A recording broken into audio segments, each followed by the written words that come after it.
Hello and welcome to Synthesized Sunsets. Today we are joined by friend of the pod, Lillian Wang Selonick, an author and essayist who contributes to literary substacks like The Republic of Letters and Futurist Letters. You may know her as the author of our most recent story, The Waters of Lethe, which chronicles the experience of a very misanthropic astronaut during a cataclysmic solar storm. She also writes about classic sci-fi authors at her Substack, The Lillian Review of Books, including Robert Heinlein and Philip K. Dick. We are so glad to have you back. So, the first thing we want to ask about were your recent travels. So, you recently went to Japan and Korea, I believe, to trace some family history stuff. And Gordon and I were also recently in East Asia for various non family related reasons. And I would say that I already knew a decent amount of what to expect going to China since I've spent so much time like being into it. But even still, there was definitely stuff that like surprised me a lot. So to start things off, was there anything you found especially surprising or interesting on your recent visit? Um, hey, well, first, thanks for having me back on. Very happy to be a repeat guest. Um, and yeah, I think so. So my recent trip was first to Japan. I went to Tokyo, then Osaka, and then over to Busan, and then Seoul. And I had been to some of these places before, but it's been about 15 years since I had visited Korea. And I think something that surprised me was just how like visible the cultural obsession with literacy was there. Um, Koreans are like very proud of Hangul, which is the alphabet that was like constructed to be a logical and like easy to learn writing system in the I want to say 15th century by King Sejong the Great, and I knew about that history, but it's so integrated into like advertisements and like public art, and I thought that was very cool and like it was a little surprising to see up close like a culture that prizes literacy so much. Um, yeah, I don't know. That's I guess something that jumped out to me. I've heard that actually he also made one for Chinese that was also goaded, but it was just not adopted. It's like kind of interesting. Interesting. I don't know if that's, yeah, I've not verified this fact, but like, instead of like pinyin, it was like Hangul Mandarin. Hmm. But like I know that China has gone through various phases of being like in the 20th century, China was really kind of in the like we are gonna get rid of characters finally and like move into modernity. And there was a thing where I think basically their plan was that they were just gonna like slowly simplify every character until it kind of got down to like more of an alphabet. And so there was like the phase one simplification, which was like simplifications that are kind of like already done. And this was like a bit controversial. And this is simplified characters that we still have today. And so that was pretty successful. I'm like, all right, we got to simplify again. And they dropped like simplified Chinese version 2. And it was so bad. Like it just went like horribly. And everyone's like, what? This is not even Chinese. Like, what the heck? And so they had to like backpedal and give up on their like simplified Chinese alphabet dreams. But I'd Yeah, be curious like if like keyboards didn't come out if they would still be trying to like sort of do it in the background. I think you can't do it in stages. You gotta like take the King Sejong route and just like burn start completely from be like we're gonna engineer the shit out of this and I yeah, mean, because up until that point Koreans had just used Chinese characters, and they actually they invented or they yeah they invented like movable type first in the world, uh, but they they invented movable type for Chinese, like because all the writing was in Chinese, so that which feels like it would have been a lot harder than if they had like waited until they had Hangul, but um, Yeah, I, movable type feels like so much more OP of a invention for an alphabet than for a character-based language. I think that I've become more appreciative of the benefits of not having, of having a character language, because I think that when I was learning about character languages when I was a kid, I was like, wow, that sounds really stupid. Like, you can't type it in the same way. Like, there's so many obvious negatives. It's so hard to learn. But I think that it really is compelling, the fact that you could have a writing system that doesn't degrade or mutate over time. Like, it just stays exactly the same or close to the same. And like, as a result, you're able to read stuff that people from a long time ago were writing. And like, I think that I do like, this is like kind of an out there take, but like I do wonder to what extent like the perceived conservatism of Chinese culture as compared to the West is like the direct result of the fact that like they can just read stuff from a long time ago and thus are going to be like more attached to those traditions. Like, if you can actually read stuff that people were writing back then, it's much easier to feel a sense of connection. Whereas like if you're just trying to like read Greek or whatever as like some American, it's like you're not going to have as much attachment to it, or just like anywhere else in Europe for that matter. And so I guess it's sort of like kind of in between, like what would it be? It's sort of like in between Sapir-Whorf and like, culture, because like I'm not saying that it actually like changes your brain to like use the language. It's more like if that's how your culture engages with the language, then it might have these like other effects. Okay, yeah, no, that's interesting. I was about to bring that up. Like, have you guys read Babel 17 by uh Samuel Delaney? If not, it's on my to read list, pretty high up there. Yeah, I've not either, but It's a fun one. It's like very Sapir-Whorf heavy, and like, oh, like this language is so potent that it like changes the way cognition works, and like it turns into a weapon almost. It's like a military grade language. So I was like ready to dismiss what you're saying on like the grounds that, oh, that's like been debunked, but I guess you're making a different sort of argument, like just the connection to ancient texts is more like present. Yeah, like if I could read ancient Greek, like I would care about the past a lot more. Like, just for me personally. I don't know. You can't read ancient Greek, but you can read like translations of those texts and like feel a connection that way, I right? suppose, but like I don't know, I just kind of feel like it's not the same. And also like this wasn't always true.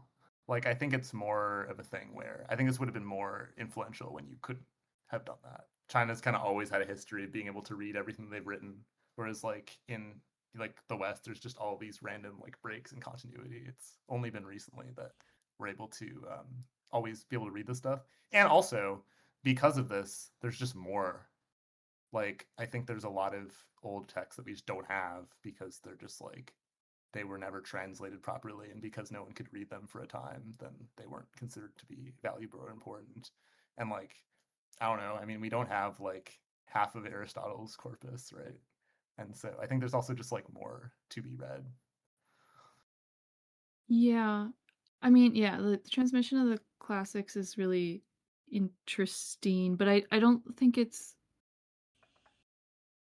well, I don't know. Yeah, I guess I think it's more about like the choices that copyist monks made. That I don't think it was about like, oh, we can't read this, so we're not going to bother. It was more like um I think directed by like church doctrine is my understanding. I'm not an expert on this this Yeah, part well, of I mean, I think it would apply less to like, super like canonized works, but it's more like it's a lot of work to translate stuff, and I think that like people would have just had more. Well, I guess it's hard to say because books weren't really a mass commodity then. But like I think people would have been had more use for it if you could kind of like read it in a like a vernacular language. I guess a I mean, vernacular language is kind of. they were a bit more a mass commodity in China, though, right? Like, I mean, Yeah, you I have mean like that's the true. civil Yeah, service that's true. examination and stuff, and it's like maybe that's like downstream of it being like you didn't have to like learn Latin or whatever or Greek to like read these. Yeah, definitely not a claim I'm super confident about, but like it's definitely something that I've been considering. Like even just on a personal level, like, like how would I relate to the past differently if I could just like if it was kind of all like in English or something like this. Um, but I would say that like well anyway, I wanted to switch gears a bit and talk to you about your story. So did you want to give a quick spiel on what your story's about for the listeners who have not read the story? Yeah, it's a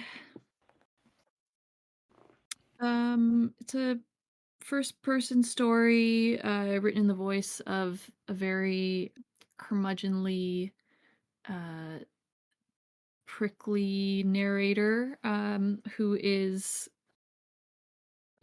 sort of expelled from his PhD program on Earth and gets a job essentially as a like space janitor on the space station. And the space station has to sort of prepare for an arrival of a very strong solar storm. And this guy draws the short stick and has to weather the storm inside of the water tank instead of the nice cozy shelter. Um, and yeah, I don't know. I guess hilarity ensues.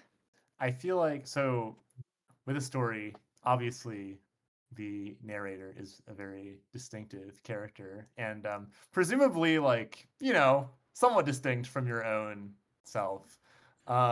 So I was wondering like when you write a character like that, would you say that you kind of do more to kind of write your own interiority into the character in a sort of like crazy way, like pulling into some like deep part of yourself?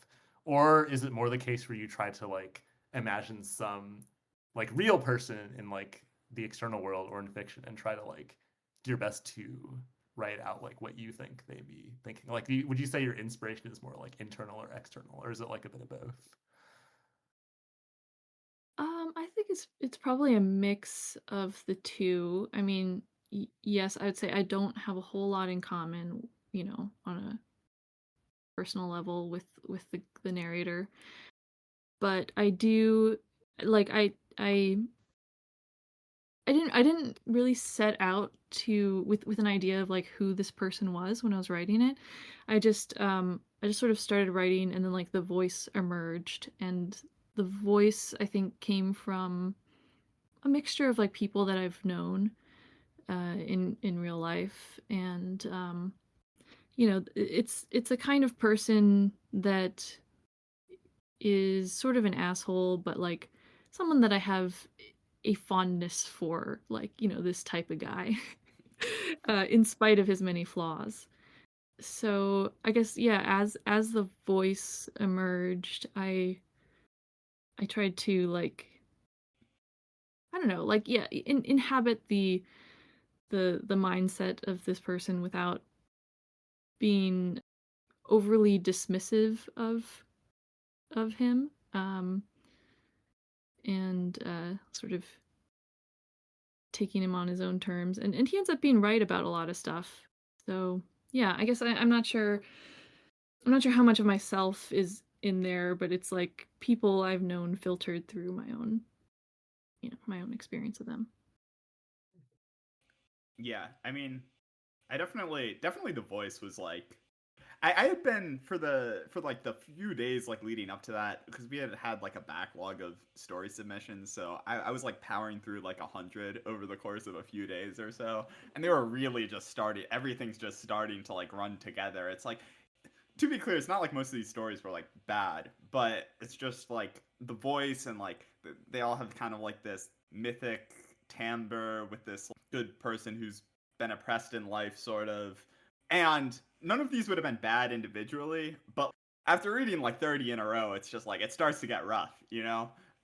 And then it's just like I read your story and I was like, whoa. Yeah, the voice was like really unique, and I was like, yeah, this dude sucks, but there's a few times where you're on his side. Like there's this one scene I really like where they're sort of everyone's trying to guilt trip him into like volunteer for this kind of like more dangerous duty, and he's kind of just like, fuck that, like you're gonna give me a pay raise and like do this, and I'm like, yeah, damn right they are. Yeah.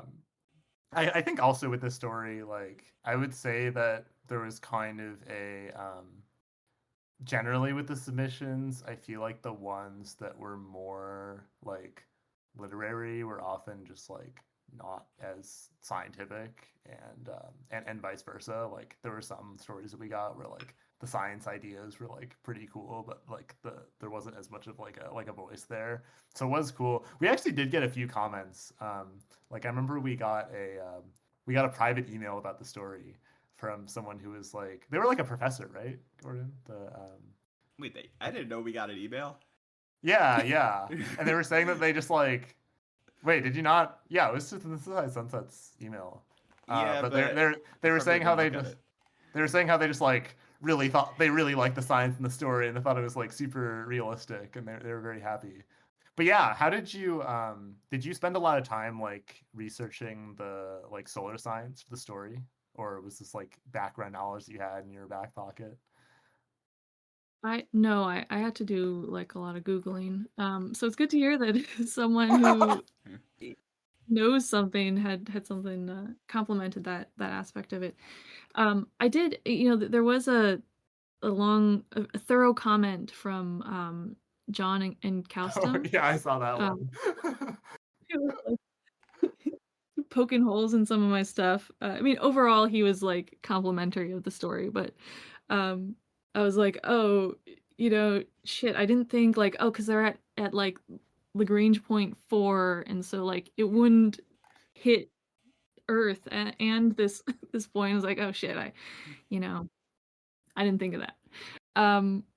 But yeah, I mean, I don't know. I like I don't have a strong background in science. So I'm really just like trying to piece things together that my goal is like I don't want to have anything that's like obviously embarrassingly wrong or something that is going to like take someone out of the story. But I also feel like I don't know. I don't like I don't think that the science is secondary to the story, but I feel like it's it has to hang together as a story and like create, an emotional effect like more than it has to be just like a correct collection of like scientific facts. I think that's what I Yeah, think. for sure. So yeah, I don't know. It's like it's a tough balance because like you can really get into the weeds and just spend all your time like looking up stuff and like getting really deep into some Reddit threads. And like I was just doing some research about like terraforming for the novel that I'm writing, and like I don't know. At one point I had to sort of like pull back and be like does it matter to the story? And it's like maybe it doesn't matter which exact like perfluorochloride fluoride gas is like the most effective, greenhouse gas to be emitting. And it's like, you know, I just I also feel like sometimes I mean, obviously there are a lot of like very um knowledgeable people who are going to read any given thing. But I think as soon as I get like as soon as I like do a little bit of research into something, I just automatically assume that everyone knows this stuff and like I'm going to look like a total idiot. And it's like, well, I don't know, man, like most people probably don't care about this so much. And like they're going to read and just be like, "Oh yeah, cool." And like go along with it. as long as it's not something like obviously stupid. So it's, I don't know, it's like a tough balance. But Yeah, that dude was definitely the only one thinking about Lagrange point 4 on that one. Like, that was a really high quality comment. I feel like that's probably the most high quality comment we've ever gotten. Like to be honest, certainly beats more concrete. Have you seen? Did you see the like random concrete company spam comments that we've gotten? Wait, what? Lately? no. There's like these concrete companies that have left. Whatever. Never mind. wait. No, not never mind. Wait, What? like on our They're just- articles? Yeah, like on our articles. I mean, they're just obviously like AI generated or something, and they're like, Oh, yeah. Oh, okay. Isn't it like a But like concrete company? referencing the okay. I thought you were saying they were talking about concrete. No, I think they were like the account of a concrete company. Oh, okay. So, one thing that we wanted to talk about is I was so since writing all of those Chinese science fiction essays, in particular the ones about like Cixin Liu, um, I have kind of been getting a little bit more into his nonfiction and just his general philosophy around writing. He has this essay collection called A View from the Stars, where it's not, I wouldn't say it's a particularly coherent collection of essays, but it's just kind of like a bunch of stuff that he has said, in addition to like a few stories. And one of the essays that he wrote was this story, or it was this essay called The Church of Sci-Fi. And basically, in this story, he posits that the main reason why people come to science fiction is because there's this specific kind of religious feeling that they get from like engaging with the universe, or like sci-fi kind of facilitates this almost spiritual engagement with the universe that no other genre can offer. And he doesn't make the claim that characters are like unimportant, or that plot is unimportant, or like ideas slash traditions are unimportant, but he's kind of making the claim that like it's all kind of got to follow from this feeling.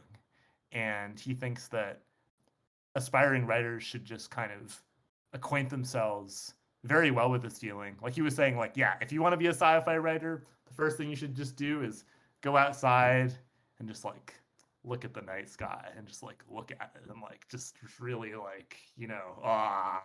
And I guess I found this essay kind of interesting because it's just so counter to what most people in the West think about sci-fi today. Like I think that you can definitely find a lot of people who agree with this sentiment, but I think you can find equal number, if not more, who are just like, okay, but no, like, sci-fi is just another way in which you can tell stories, and kind of the stories and the characters that you have and the stories that you tell about them, like that should kind of be the core. And so I was just kind of wondering, as someone who, has an affinity for both of these kinds of writing, like how did you interpret his statements? I really liked it. I thought what he was calling this religious feeling, it made me think of a phrase from Freud, which is like the oceanic feeling, where it's I guess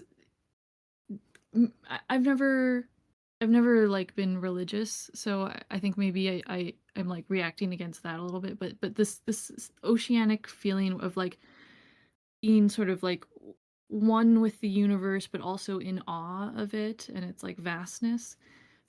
I do feel like that is what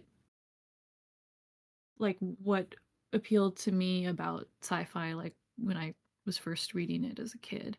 And like I was, a weird little kid who would just like go stare up at the stars for like a long time and just think about like, oh man, like what's happened in all the years since the light left that star, and like, to hit my eye, and just like um yeah, and I think it really like that, his orientation towards that feeling really comes through. Like when I read The Three Body Problem in 2016, and I think I I mean, I never really like stopped reading sci-fi, but it sort of like slowed down in college, and I was like reading more like literature and classics and stuff. And then I read Three Body Problem and uh, Dark Forest and Death's End, and it was like it really brought back that feeling of like awe and like this grandeur of the universe that I remembered as a encountering as a kid. Um, I think that's part of what I really loved about that series.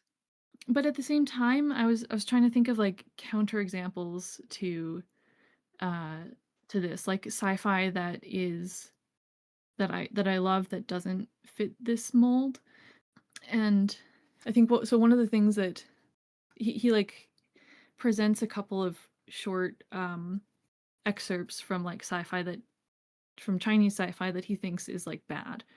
And I mean they're kind of funny because they're like this one thing about like going to planet after planet, and they're just like passing planets like they're passing towns through like the window of a train or something.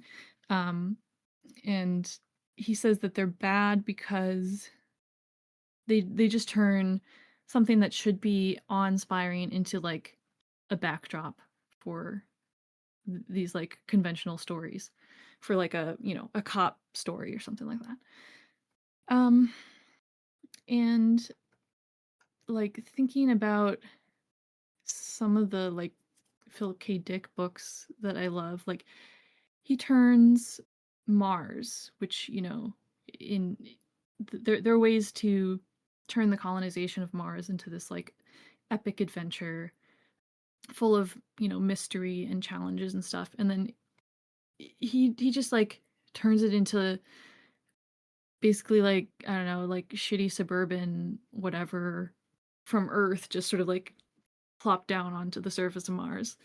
Um, and then I feel like, I, and I don't know, I feel like it sort of becomes this like brilliant and like subversive background to have these like domestic dramas that are also like imbued with like existential like terror.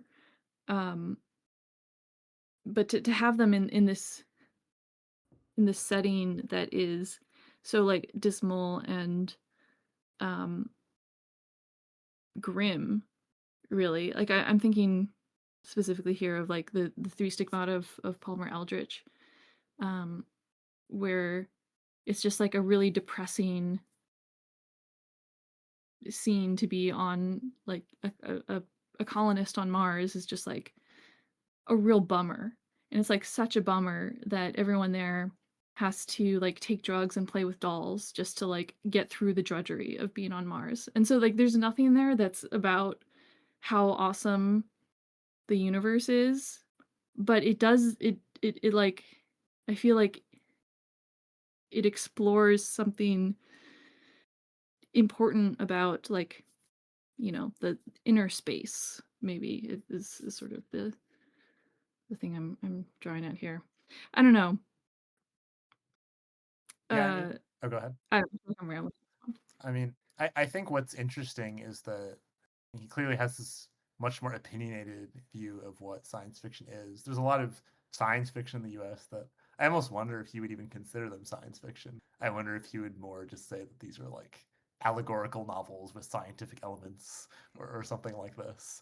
Um, but Mm. I think it does raise the question of whether the term sci-fi as we use it now like um, has like outlived its usefulness, because sci-fi tropes, scientific elements are so mainstream now that like they kind of just show up all the time, and like a lot of times they're not really implemented in any sort of subculture. They're just like things that can happen in fiction, and like I think that the more this happens, the more it's like I wonder if we need a more specific word to describe the sorts of things that Cixin Liu is describing, because his perspective is not that like this shouldn't be done, but it's more just like, okay, like, but this is why we write sci-fi, or this is why people come to it. And I think for a specific set of sci-fi, especially the sci-fi written by Arthur C. Clarke, I mean, not to roast Arthur C. Clarke too much, but like, I think that's pretty much the reason you're going to be reading it. I think if you don't care about this feeling, you're not going to be reading his books.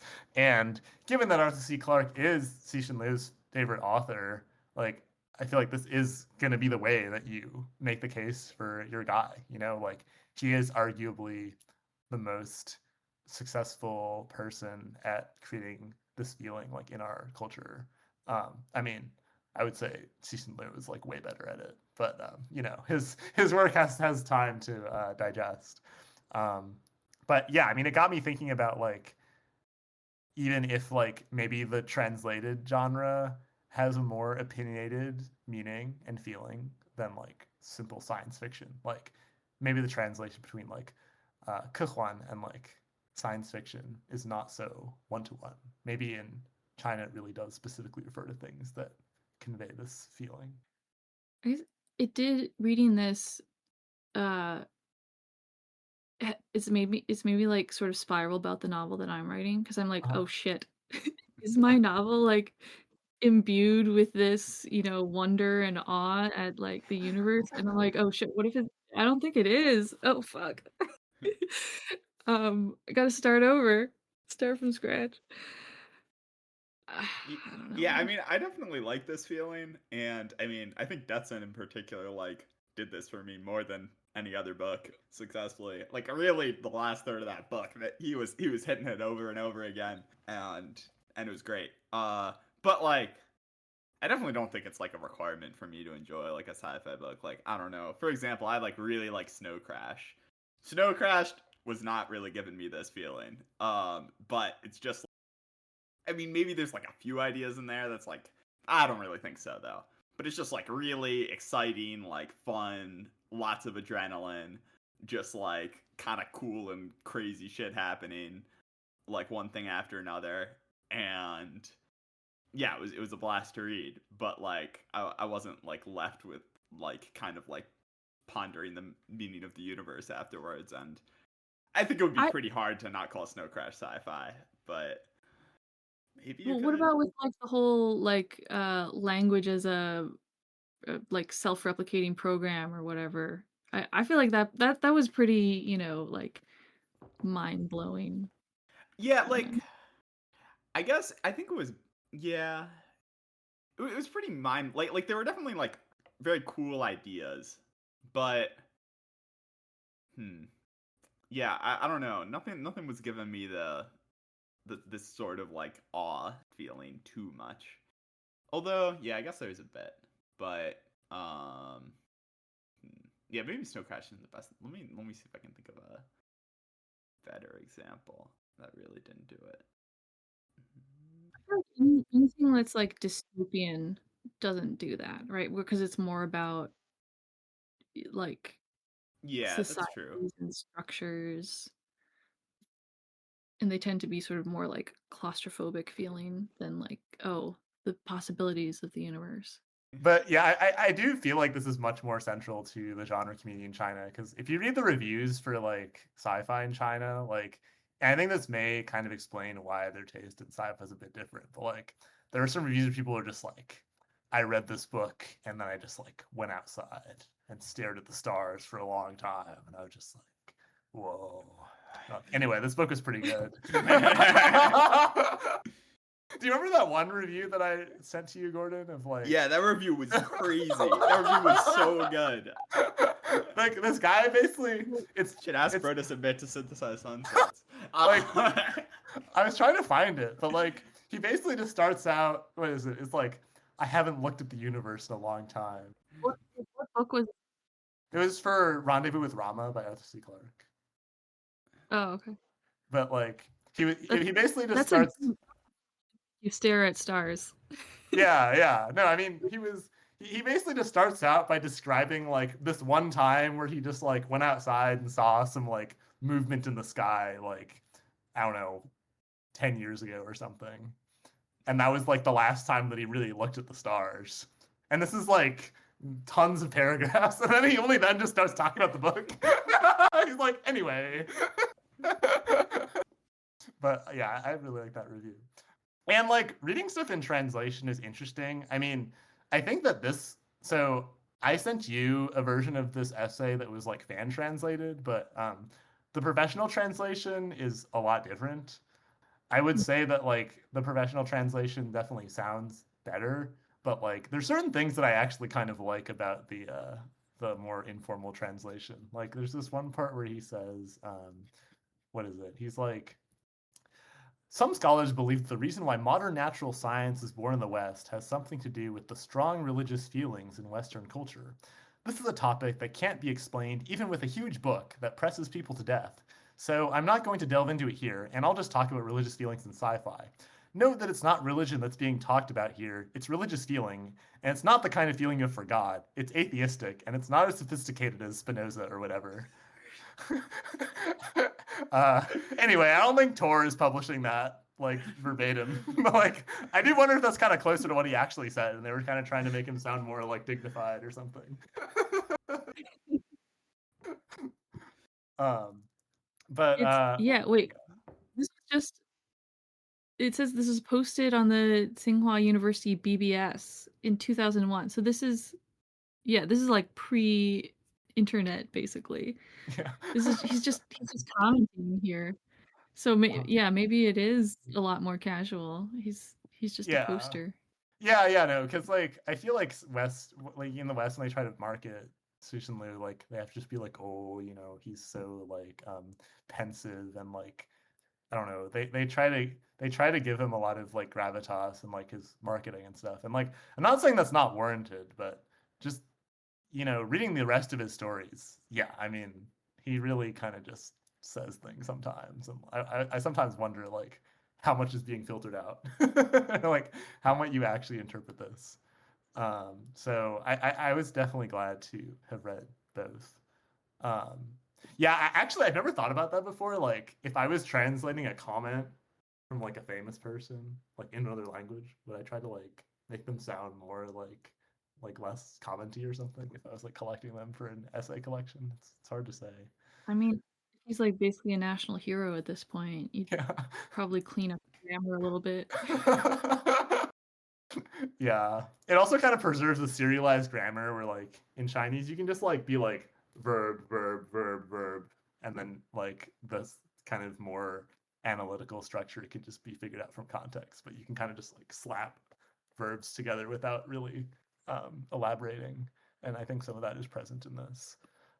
But I think that one of the takes that I've been cooking up for this article that is going to come out soon, hopefully, is that I think that sci-fi literature is not nearly as much of a source for this as it once was because sci-fi movies are just so popular and good at doing this. Like, I think that, I mean, Arthur C. Clarke, he's like pretty good, but I feel like it's just really hard for, at least for the masses, for like a book to compete with just like watching Interstellar.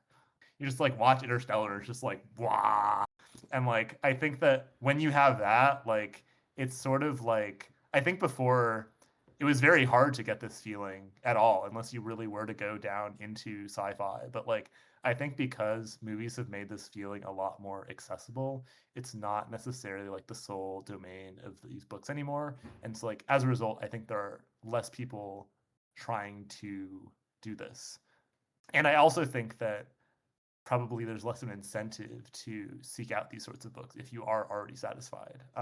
Like I think that when people watch Interstellar, they are craving this like exact same feeling. Only now, like they don't have to like read a book for a long time. They can just like go to the movie theater with their friends and just be like, "Wow." So I was wondering, like, to what extent you think that is true, like sci-fi, that kind of sci-fi being crowded out by the film industry. Um, I don't know about that because I think that there are I agree that it's easier to like passively watch a movie and like get that kind of feeling as a viewer, but I don't think it's necessarily easier to make a movie that does that and gives you that feeling than it is Right. to like write a book. No, I don't think So so either. I think Yeah, so I think that it's not like we're totally saturated with movies and shows that are like great at inducing that feeling. Like, you say Interstellar, um, we're talking about Arthur C. Clarke, so like, 2001 Space Odyssey by Kubrick. I don't know, I guess Arrival might be another one that does it. But I don't think that there are like a ton of these movies that are great at giving that feeling. I don't know if you would agree with that or not.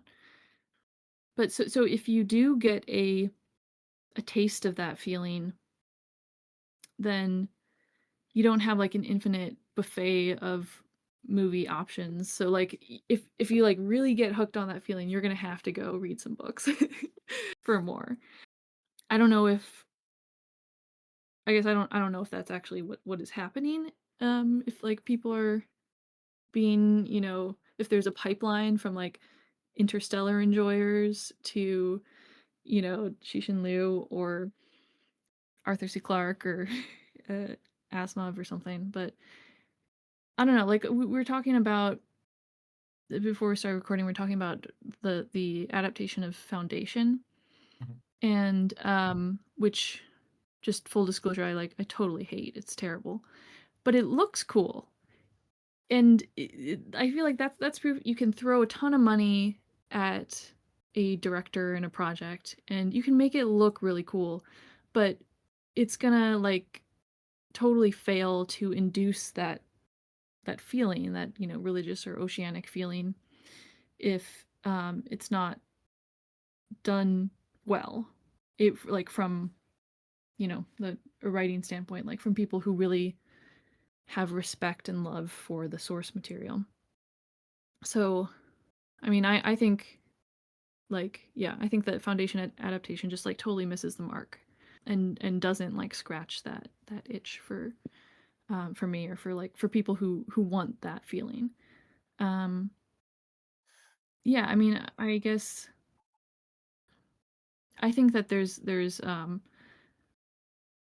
something irreplaceable about the experience of like reading a great sci-fi book and having that experience of like it's more active participation in this. You're creating, you're supplying the wonder, and you're not just having it. You're not just passively receiving it.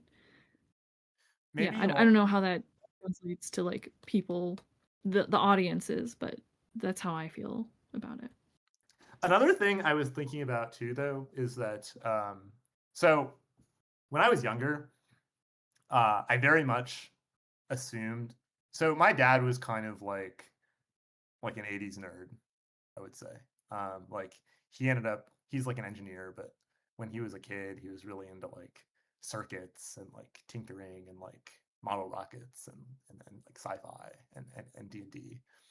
And I think that when I was a kid, um, like my dad was kind of the main model for like what sort of person I was gonna become. And this is also just like culturally enforced by all the media that's like based on that time.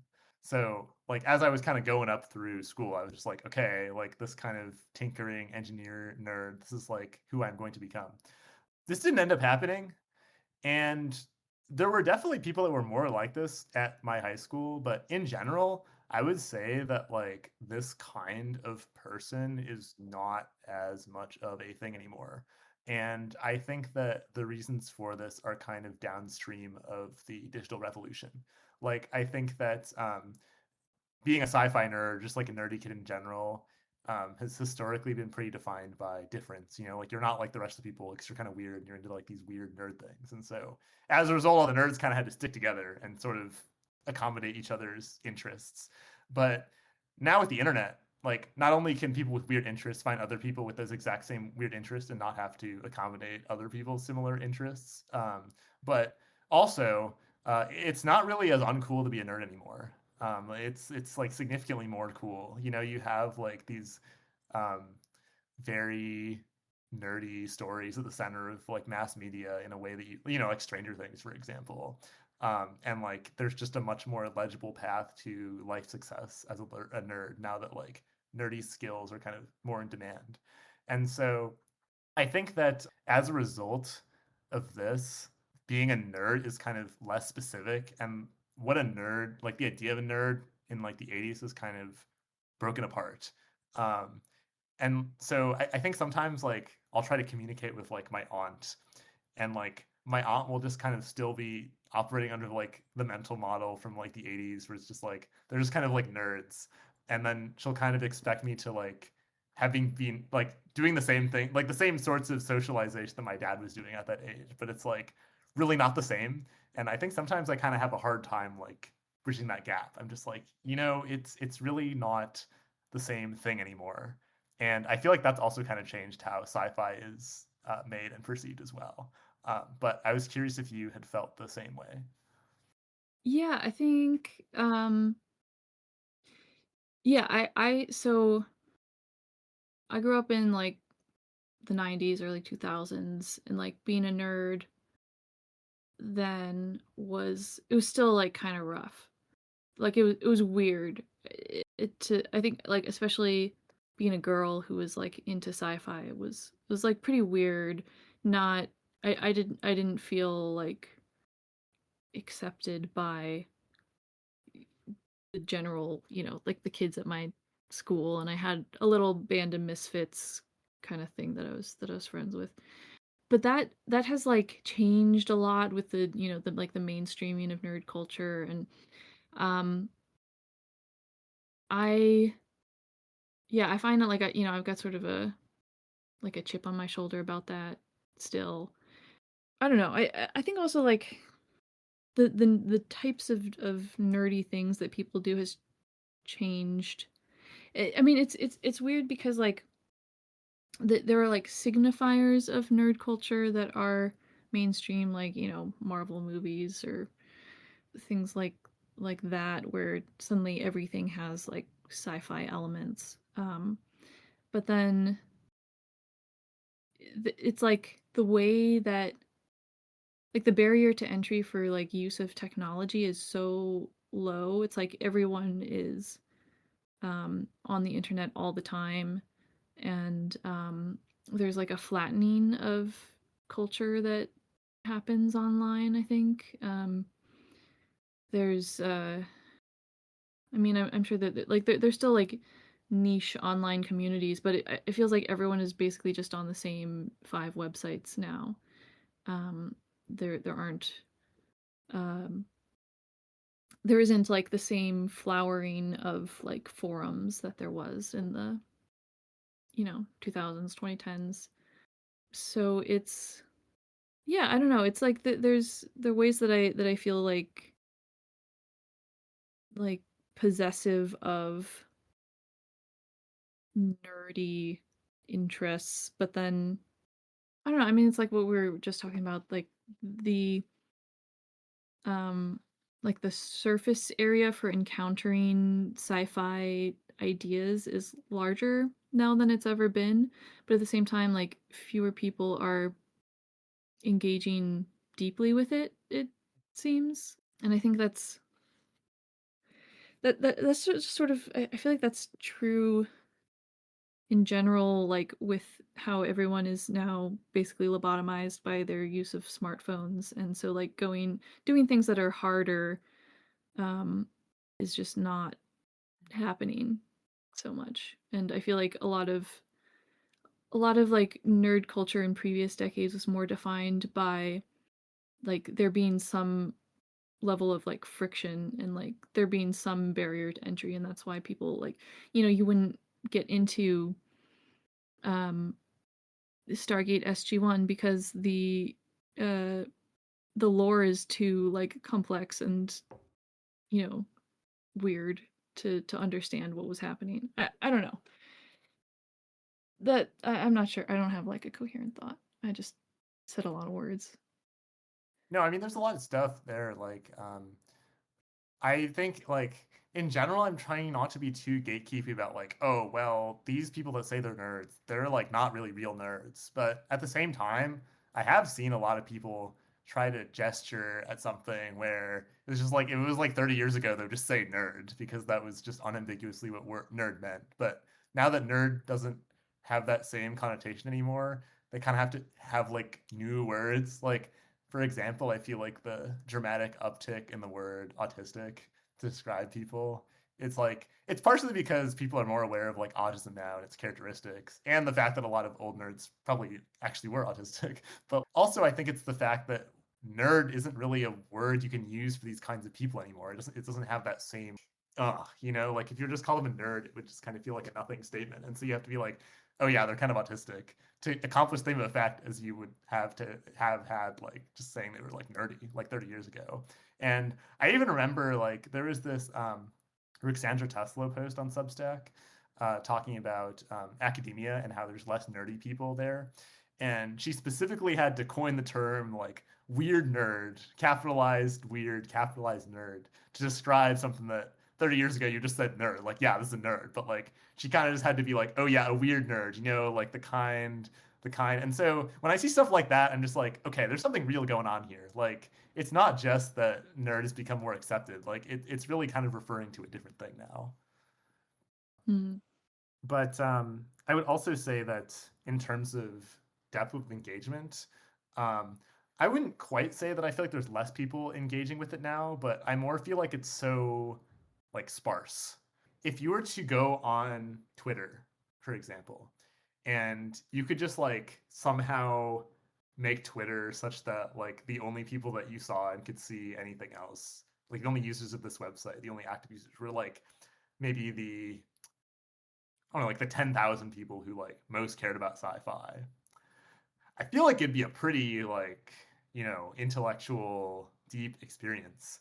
Uh I feel like it's more the fact that like you're just kind of in the sea when you try to select for like an interest to something, you're just kind of in the sea of people who like don't really care that much. And so it feels like you just kind of have to walk a long time to find like someone else who's as into it as you. But like it's not like they're not there. They're just like very, very, very far apart. I mean, there's so many people that are like really into sci-fi on Substack, right? That like subscribe to our Substack, for example, and stuff. It's like, where are they? Like, where are they at?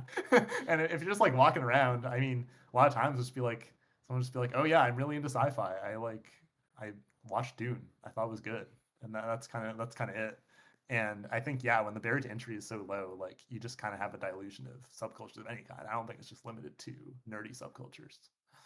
Yeah, I mean, I do kind of think like if you're willing to like something to the point where you'll like get bullied for liking it, like you probably care about it a reasonable amount, right? If there's like if you're not gonna get ostracized at all for liking this, it's just like much easier to just hop in and read a book or two, watch a movie or two, think it's like cool or whatever, but like not really be a part of this because like there's no risk to it. And I mean, like, to be clear, I think that's totally fair, and like yeah, obviously it's a good thing nerds in general aren't ostracized, but you don't get this same bond tying this group of people together really.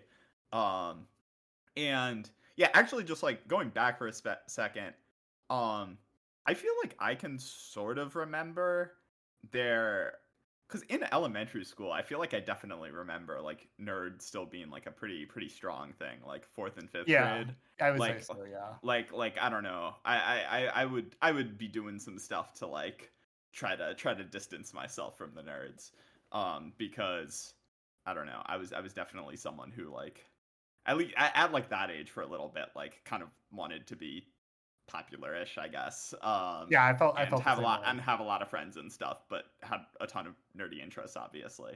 And I was wondering, like, do you think the extent to which something can, like, not be like a movie is important? Like, I know some people talk about how one of the main reasons that prestige TV has become such a thing is because now that TV isn't like the form of mass media, like now people go on the internet, it can kind of like distinguish itself in the cracks where like, okay, the internet is not as good at doing this, like in terms of like or like short form video is not as good at doing this, like they can kind of like emphasize the like I don't know, more like long form pensive aspects of the craft. Like, do you think books are gonna kind of increasingly move away from the stories you can tell through video, or like not necessarily?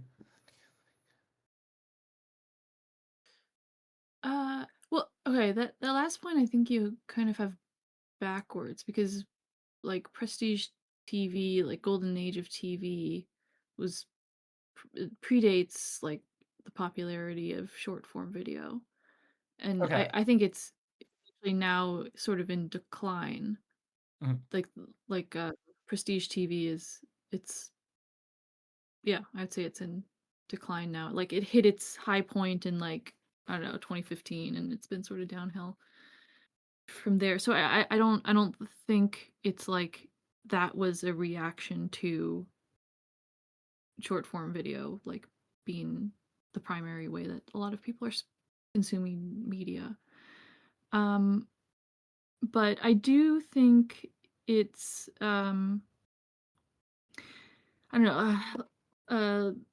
Lincoln Michelle had this really good article about leaning into like what text can do, like what a novel is, rather than just trying to like make a TV show in someone's mind. And I don't did you read that? He was talking about like I'm pretty sure I did. Yeah.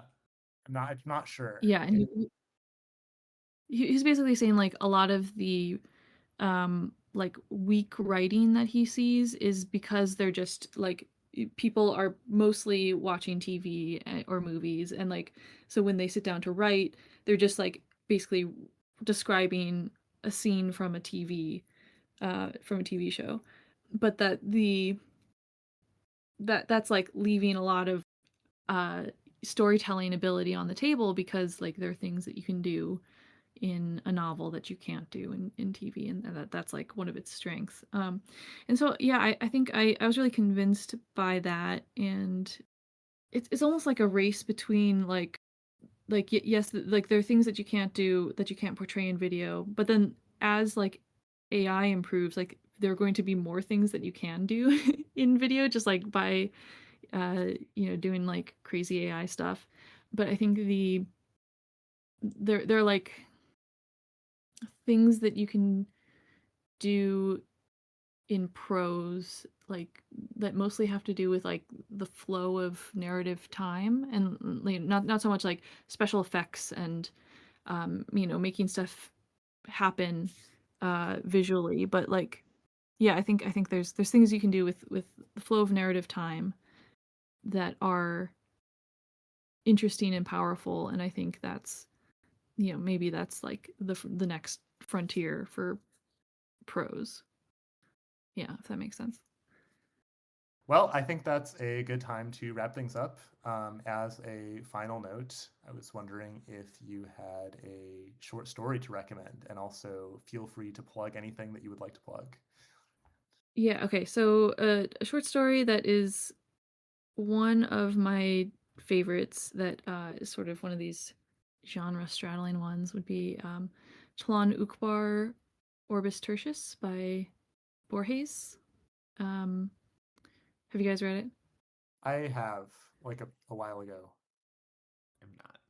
And yeah, I don't know why I haven't, because I've really liked all the horror stories I have read. So Yeah, it's the first Borges story that I ever read, and I read it when I was 17, and it like blew my mind. It's I think it does a really good job of inducing like, wonder and confusion. Not quite so much at at the stars and the universe, but more of this sort of like, nature of reality kind of wonder. Uh, so yeah, it's a good one. Read my Substack, Lillian Review of Books.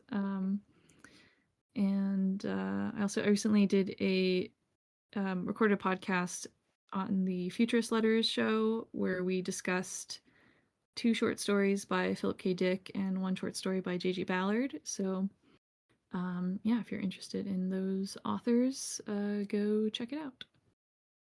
Right. Thanks so much for coming on, and we'll see you all next week.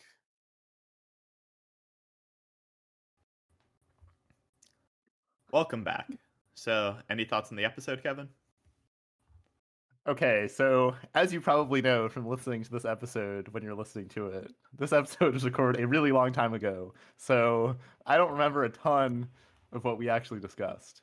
But it was definitely good to talk to Lillian again. And it was also interesting to it was definitely interesting to talk about going to Asia, having like just done it and talking to someone who was going there like maybe not for like similar reasons, but kind of having some similar things like in their mind. Um, and it was also it was also good to talk about the story and just some general thoughts that I've been having about science fiction lately. Did you have any thoughts? Yeah, I mean, obviously same as you. I don't remember it perfectly, but I remember we got into like a lot of discussion on sort of the evolution of like the meaning of the word nerd sorta, and then this somehow evolved into talking about like ridiculous anti-bullying campaigns as we were growing up and stuff. And this was all pretty fun. These were good things to talk about, and I think was pretty interesting. Yeah, I don't know. I remember this being a pretty fun episode. Great to talk to Lillian again. But I don't think I've ever really like considered until that episode the fact that like these sort of anti-bullying campaigns are like not normal.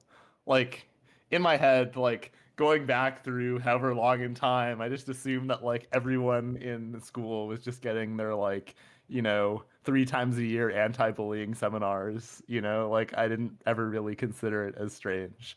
And you pointing it out, I was like, huh, wow, I guess this might actually be kind of weird to someone who didn't go through it. Like just thinking about it now, it kind of reminds me of how a lot of things about like adolescence are socially constructed in ways that we kind of just take for granted. Like I remember I was learning about Frank Sinatra recently, and how Frank Sinatra was like the first sort of teen idol. And I was like, well, why was Frank Sinatra the first teen idol? And it was like, oh, well, because he was popular around the time that teenagers came out, like as a concept. And I was like, well, that's a pretty good reason. yeah. I mean that's pretty ridiculous. But yeah, I mean it is kind of interesting to think like, especially because even if they did exist a long time ago, it was like also even like in Frank Sinatra's time, it was really like only a small subset of the population who could really be like teens, right?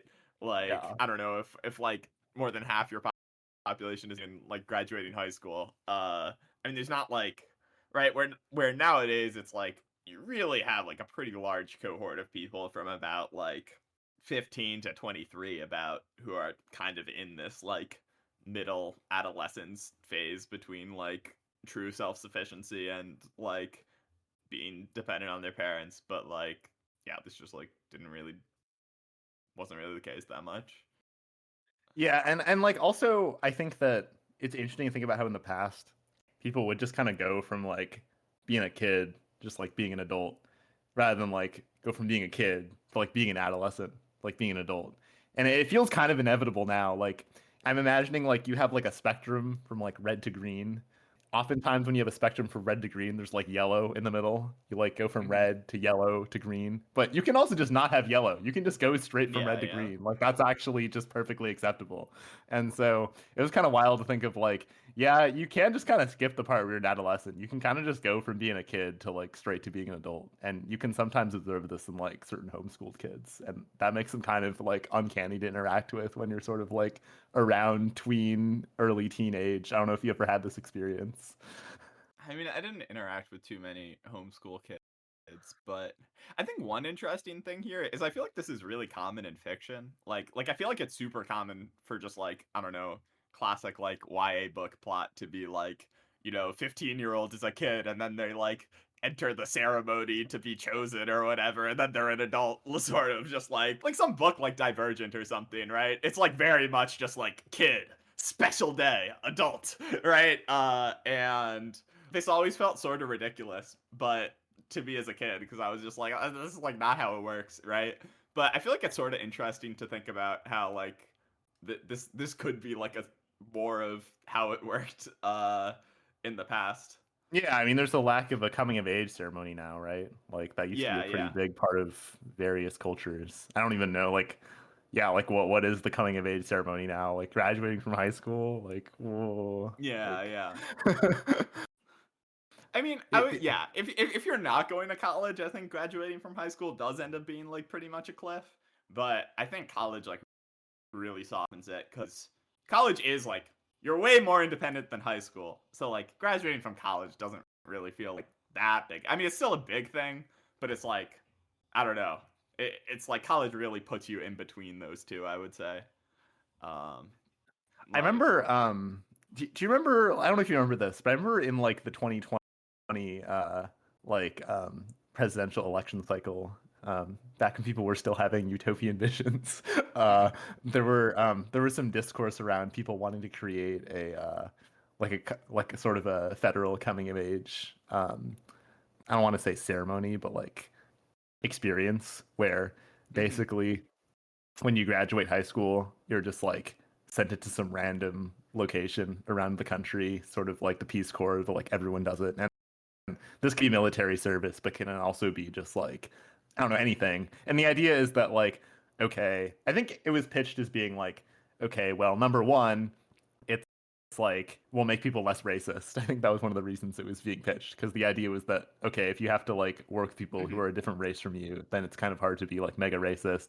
The other reason is that it kind of gives you a foot in the door for like employment. Like anyone can put this on their resume. Everyone's kind of starting from a more equal place as opposed to people who know how to do like internship jujitsu versus people who don't. Yeah. But I think and then there was sort of like this patriotism. But I feel like another more implicit like reason for having this is the coming of age thing, like you mentioned. And I remember when this policy came out, I wasn't really thinking about it in those terms, but now it's like, yeah, I guess that would kind of be more of a legit coming of age ritual in a way, it being in between like high school and college. Yeah. I mean, I feel like Mormons kind of have that, right? Oh, the mission. Like yeah, yeah. Like I feel like Oh, this does fulfill that role. And I feel like it's sort of successful. It's like quite successful from my perspective. Not that I'm like really interact with many Mormons, but um I don't know. Like seem to like have just like a certain amount of like competency as an adult as a result. Just like what in general. what do you think about that policy? I think I kind of like it. Yeah. I don't know. I do kind of wish I had something more like that. I feel like I like became independent just like very gradually. Like for example, even after graduating high school, like I remember I knew like some people who like got an apartment like started college, right? Like they didn't have like dorm. Like even that would felt like like that would have been like a massive jump for me, right? Like I feel like it's like there's even like within going from high school to college, there's like smaller steps. Like it's like living in a dorm freshman year is like very in between living at home and living in an apartment or something. There's just like a lot of stages that kind of like softens a descent into independence. Which I mean, like on the one hand, is like kind of nice because like at least for me, I never had any struggle with, I guess, like becoming independent and whatnot. Like it felt pretty every single step felt pretty easy, which I guess is like kind of the point. But I do feel this sort of being like thrown out into the wolves, like and this kind of like unforgettable, like sort of coming of age esque, like sink or swim type moment is like I don't know. It's sort of like archetypal. Like it feels like an essence of the human experience that I like completely missed.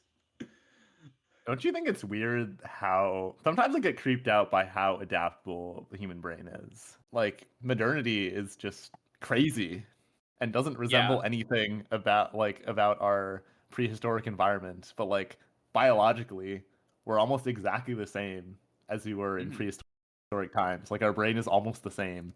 Um, I always feel kind of strange when I imagine the fact that like you imagine some like really brutal like ritual that happened in like caveman times or something, and like I don't know, people going to these wars and like having these like barbaric rituals, and it's like you are that person, sort of like that Mhm. that brain is like your brain. Like you are actually not so different from that person that like your brain would be unrecognizable to them. And like it is kind of sometimes I get sort of this weird feeling thinking about how far that your human brain and like perception can swing from its sort of like base nature, if that makes sense. Like that's part of why being human is so cool, but also I think it's just very strange. I mean, you can look not that long ago in history and just find like really crazy things happening that just seem totally unimaginable.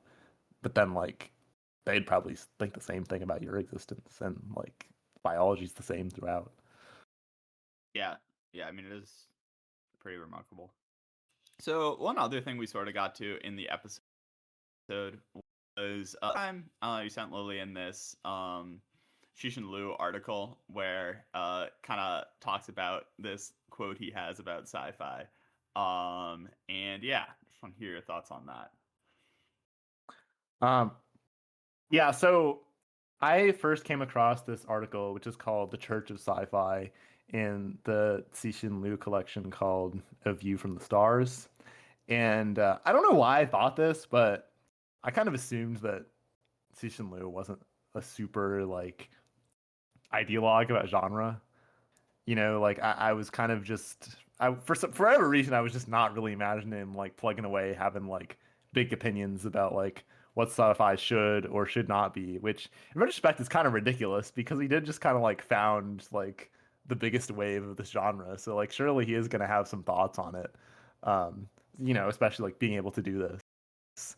Um, but it turns out that he does have these pretty strong opinions on his books and towards his critics that I found to be really interesting. One thing that we didn't talk about, but I do find to be really interesting, is there's this interview that he has about ball lightning, the book that he published before Three Body Problem, which is really interesting. And what makes it really interesting is that the interviewer is like super hostile. Let me see if I can find it. He says, so the reporter says, "You've frequently been criticized for the lack of real people in your work. Critics have said your characters are like ciphers, the women especially. Lin, the female lead in Ball Lightning, is a big departure from this." And like, I feel like there's this narrative about like Cixin Liu where people are just like, "Oh well, you know, his female characters like aren't as complex. We're gonna cut him some slack because like, oh, like the cultural difference or whatever." But like, you know, what they don't realize is people are just like roasting the fuck out of him for this exact thing, like in China. And his response is, he says like, "Actually, the female lead of Ball Lightning is characterized simply too. The reason you think she's different from my previous characters is that she's a different kind of person. She's no hero, and she's not an idealist. In fact, she's arguably not even a good person. Her childhood and circumstance while growing up made her thinking as cold as a machine's, and a bit warped too. But as I said, the literary figure that Ball Lightning endeavors to create isn't a heroine, it's Ball Lightning." And yeah, so I mean, first of all, I think it's funny that he just like cut off his own way out, where he's just like, "No, actually, like Linya not characterized, super fleshed out either. Like you're kind of Yeah, yeah. tweaking." But like he in fact just like doubles down, and he's just like, "You know what? Like that wasn't even my goal. Like I wasn't trying to create like the most fleshed out characters. I was trying to create the most fleshed out Ball Lightning. Like, did you read the title of the book?" uh, and like I think that to see him double down on this was really interesting. I don't really think that you see people say this in like mainstream sci-fi in the US. Even people who are like more conservative, I would say. And I think he's able to outline this philosophy in pretty good detail in this essay, "The Church of Sci-Fi," which is definitely it's like a good essay, even if you don't agree with it. There's a lot there. But his general take is that he thinks that part of the reason that Western sci-fi is OP is because it's imbued with this sort of like Christian adjacent sense of wonder that has to do with engaging with the universe on like a spiritual level. And the goal of sci-fi should be to induce this feeling in the reader, and everything else is secondary. I mean, he's very explicit about this. Like he doesn't say that it's bad to have good characters, but he's basically just saying that like this is the prime directive of sci-fi. And he says that like what does he say? He says There's an idea that sci-fi, like mainstream literature, is about relationships between people. This idea reduces the universe to nothing but a prop, a set piece, a supporting role. It cannot be denied this idea has given rise to many excellent works, but sci-fi is at its strongest and most charming when it depicts the relationship between people and the universe. In sci-fi, the universe itself should be a protagonist, as much as any of its characters. The two sequels to 2001, 2010 and 2061, didn't resonate as deeply, because the author shifted their focus to the various relationships between people within society, which undermined the mystery and ethereality of the universe as established in 2001. And so while he doesn't say that it's a bad thing necessarily to flesh out your characters, he does go as far to say that, like, actually fleshing out the characters in 2010, 2061 made it a worse book, and he shouldn't have done that. And I feel like it was interesting to hear him say something like this. Yeah, I just kind of wanted to get people's thoughts on it, and I thought Lillian was like a pretty good person to get her thoughts on it from. Yeah, I mean, that's a spicy take. Like, I don't know. I think I'm someone who's pretty like in support. I don't know. I got this feeling reading sci-fi. I really like it. It's one of my favorite things about sci-fi. But like, I would still, pretty clearly have to disagree with him on this, I guess. I don't know. I feel like so often a book will just like really aim for this and just like miss, and then it's just like it's just not that great to read. Where it's like he's 100% correct about 2010 though. Have you read that book? Okay, I mean, I have not read that book, to be clear. He's 100%. He's 100% correct. Like I buy that one, to be clear. I think it's like somewhat a thing depending on who the author is. Like, you don't really like who's about to read like Arthur C. Clarke. Like Arthur C. Clarke should be aiming for the sense of wonder above all else. Like, he's not really known for anything else. Okay, but what I was gonna say though is that like in 2010, it's interesting because like you read 2001, which is this very kind of like chilly, meditative book. It's such a contrast because basically the plot of the book is that they just like have this squad like go to check out like what happened to Bowman and shit when they found the portal or whatever. But like it's just kind of a vibe, like in a way you wouldn't expect. They're all just like hanging out. It's like a TV show. There's like Dr. Chandra, like the computer scientist. There's like some other astronaut, and they're just kind of like sitting around the spaceship, like yapping. It's like pretty fun to read. I don't know, like I enjoyed reading it, but like at the same time, like yeah, it's just not really that memorable because 2001 is just like oh, whereas like 2010 is kind of more like a normal book, and like I don't think 2010. I think that like the obvious response to this would be like, oh well, R.C. Clarke is bad at writing characters and he should have stayed in his lane. Like I remember the character stuff to be like not too bad in 2010. I actually do kind of agree here that the main thing is that it just shifts the focus from what it is that makes the book most interesting. Yeah. Okay. Like the universe is just kind of not built. It's like if you're gonna have that, like why have it in like a 2001 universe? Like just like write a different book. yeah. Okay. I feel like it's just this narrows sci-fi like a bit much for me. Like I don't think what sci-fi is good at is like necessarily like uniquely this sense of wonder, right?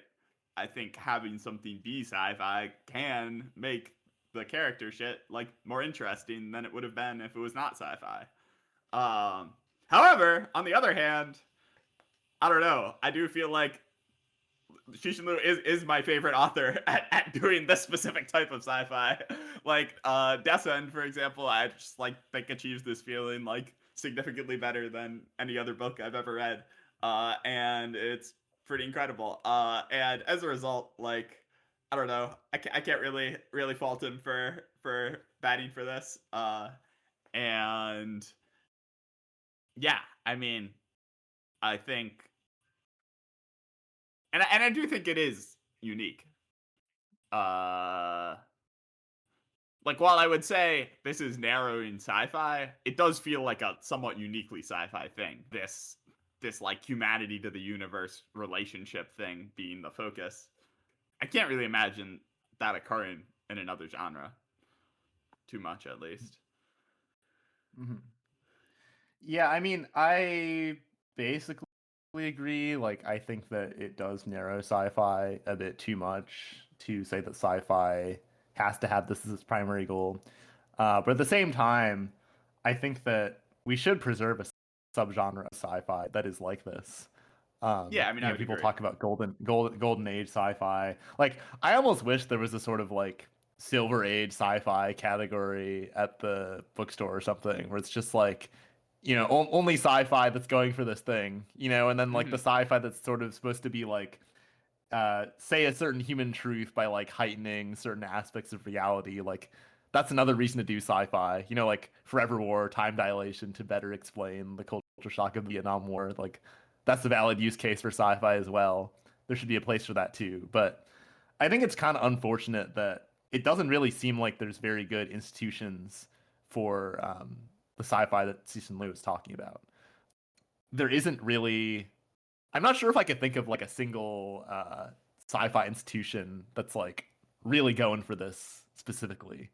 Yeah. And like it would be kind of annoying to me, I guess, if I was just like one of the people that founded this genre, and then I just kind of like okay, I'm not trying to like throw shade. Like I thought this was a good book, but I can imagine if you were just one of the pioneers of golden age sci-fi, and then you see that like the Tainted Cup just like wins your like awards that you like helped create or something, you'd be like a bit annoyed.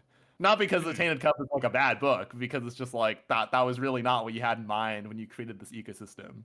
And Yeah. so I do kind of feel for people who think that sci-fi is being colonized by things that are not sci-fi, and I have seen more conservative sci-fi genre critics write something to this effect. It's like, why is all the sci-fi fantasy now, etc. It's sort of awkward because like I personally think this is like pretty good, like in a lot of cases better than regular sci-fi, but I can understand the issue. Like I can understand wanting to have a place for like the genre that you know. Yeah. Because like I feel like people Um. in reaction to that will just be like, oh well, like why do you have to gatekeep? Like it's all like whatever, and like why can't there just like be vampires and whatever? And like that kind of attitude just annoys me, I guess. It's like you can think it's better, but still have some compassion, people wanting to preserve like a certain genre as it is. Yeah. Yeah. I mean, I think that's definitely true. And I mean, yeah. I mean, I do think this feeling he's talking about, like, is pretty unique. Like it's I don't know. It's something worth preserving, I guess. Yeah. And like also like I think that there is an actual like I think there is kind of a gap between the demand like the sort of popular demand for this and like institutions. Hmm. Um like I feel like the popular demand for this kind of fiction hasn't really changed too much. Like I think people might not say it explicitly, but this is kind of intuitively what they want. But at the same time, I think it's not always being served, and I think when a really successful book in this vein or movie or something comes out, then you kind of are made aware of like how many people were just kind of hanging out wanting that. Yeah. I mean, I think we ended up talking about this a bit on the podcast as well, but like, I think this has really moved into movies. Like, I don't know. Yeah. Like, I think we mentioned Interstellar as like, yeah, like Interstellar has like a lot of diehard fans Oh. as a movie, and it's because it's just like, yeah, probably the best movie at uniquely gathering this feeling. I would say like 2001 is probably the only other movie that would be like the other compete. And 2001 also has a lot of diehard fans. And it's sort of for the same reason, right? Like these movies do produce this feeling in you, and there's not a ton of them. Yeah. Like, and I feel like they're all pretty successful. I mean, maybe there's a lot of movies that like try to do this just like fail, and I don't even think about them. But like, yeah, I don't know. I mean, I would say like both the Dunes are like the obvious like recent ones, but But um, those are sort of but more like even like, those are like, focused on yeah, like yeah, society like um I mean, yeah, yeah. I mean, other even those are like much less than either Interstellar or 2001. Can you think of another movie that's sort of like Interstellar 2001? I mean, I think most of these are kind of more artsy. Like I think Solaris is supposed to be kind of like this. Uh huh. That's like a really famous Russian film. But I mean, I can try to think for a second. I mean, there's parts of Star Wars that are like this for me. I mean, Cixin Liu does talk about how this is like very hard to do, because Yeah. it's kind of like a fundamentally alien exercise, right? Like, it's easier to write about human intrigue because you participate in human intrigue every day, Yeah.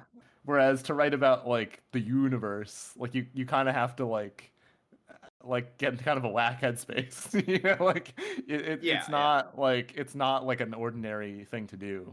And at the very end of the essay, he talks about how he thinks that like the first thing that any aspiring author of sci-fi should do is just like go outside at night and just like look at the stars and just like look and like look and then like keep looking and just until you're just like, oh, and then he's just like and yeah, that's gonna be way more useful to you than like a book. Like you just gotta like get in the headspace, like Yeah. and the more he was talking, the more I was like, I'm not sure I know actually.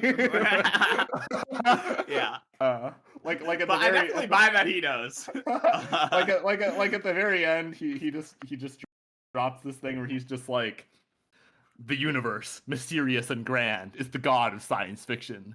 The creed of the church of sci-fi is as follows: experience the greatness of the Lord. Experience the depth of the Lord. Record your experiences for the eyes of busy people, that they may share them, and themselves experience the greatness and the depth of the Lord as you have. You and those busy people are thereby blessed alike. And I was just kind of like, okay, thank you. So I wasn't quite as confident that I was picking up what he was putting down by that point, but I was like, yes, that. Yeah. I think that like it's kind of fun to imagine him as just like one of his characters. Like all of Cixin Liu's characters are just like they're just built to. A lot of them are just built to do like one thing. Or like a couple things. Like their whole backstory in life is just built for them to like do this one thing. They're very anime in that way. Yeah. And like I think it's kind of fun to think of Cixin Liu himself as like, yeah, he was just like built to like write the Remembrance of Earth Past trilogy.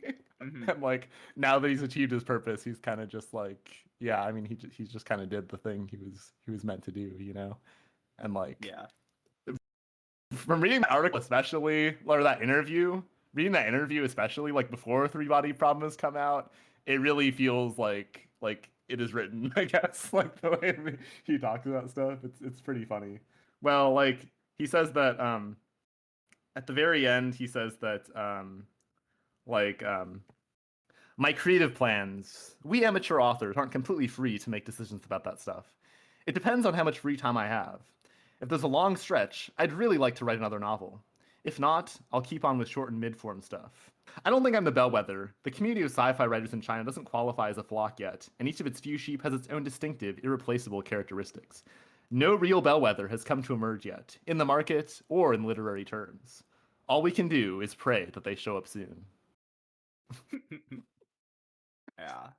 I wonder to what extent Cixin Liu like conceptualizes himself like this though, as just as like one of Yeah, because like I think it would be pretty.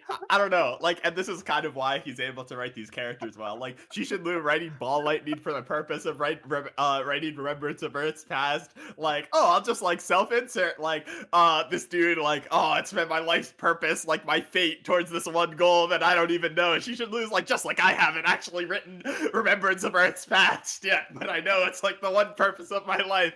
Like he's just like me for real. I don't know. Yeah. It seems possible to me, like, actually.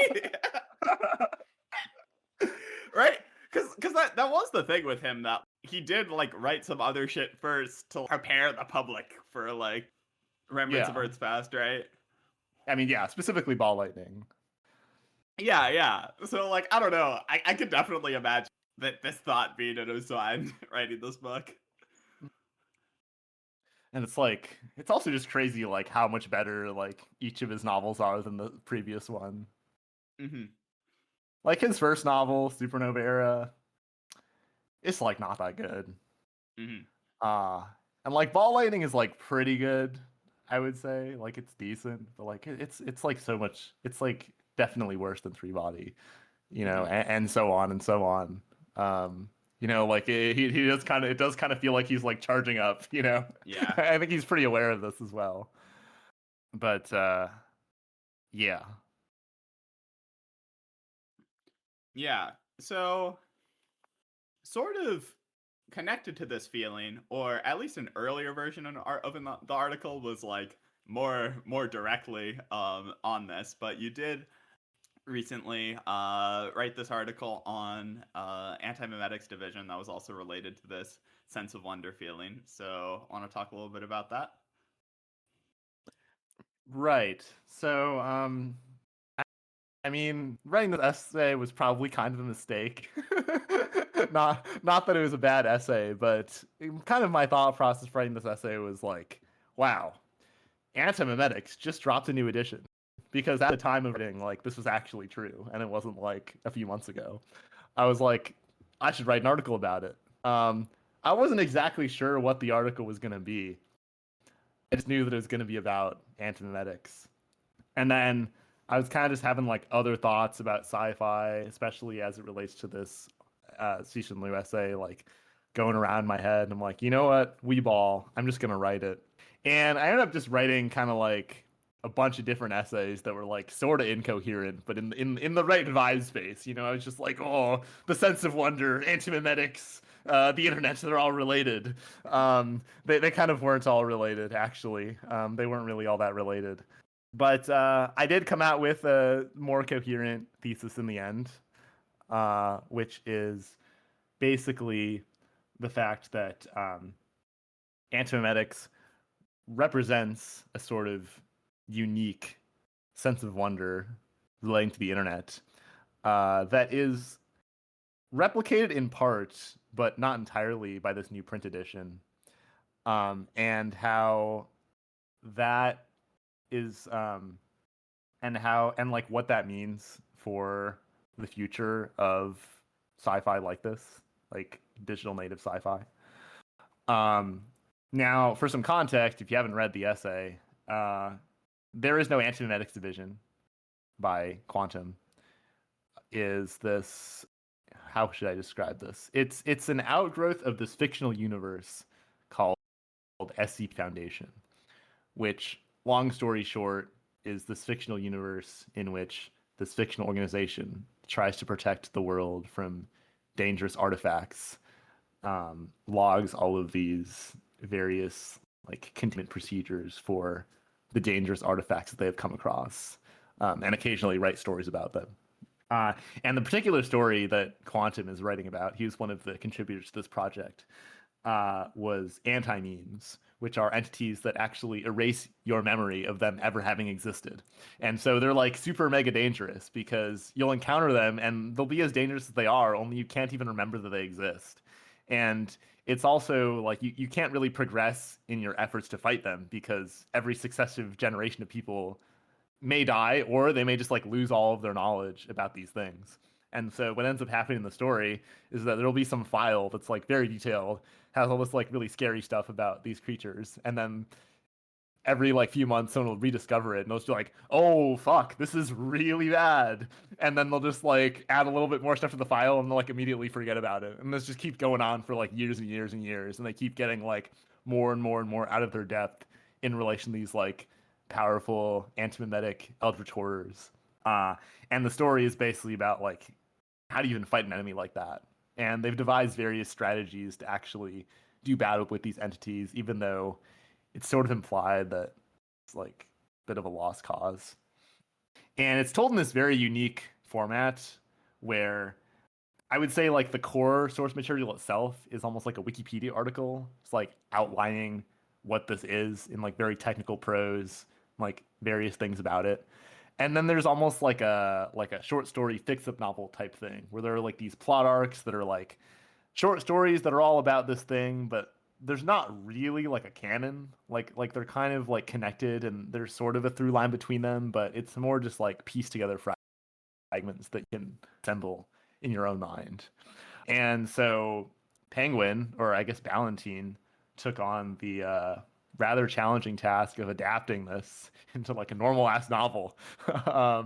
It had been like self-published in the past, but like Valentine basically thought this had the potential to be like a real novel, and made a lot of changes to text accordingly.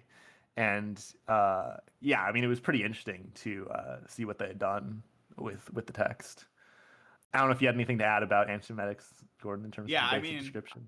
It's definitely it. I haven't actually read the book yet, and it's one of my favorite, like, I guess, short.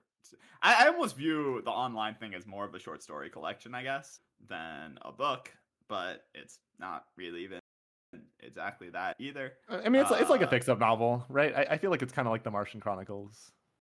Yeah. I mean, that would be pretty similar, I guess.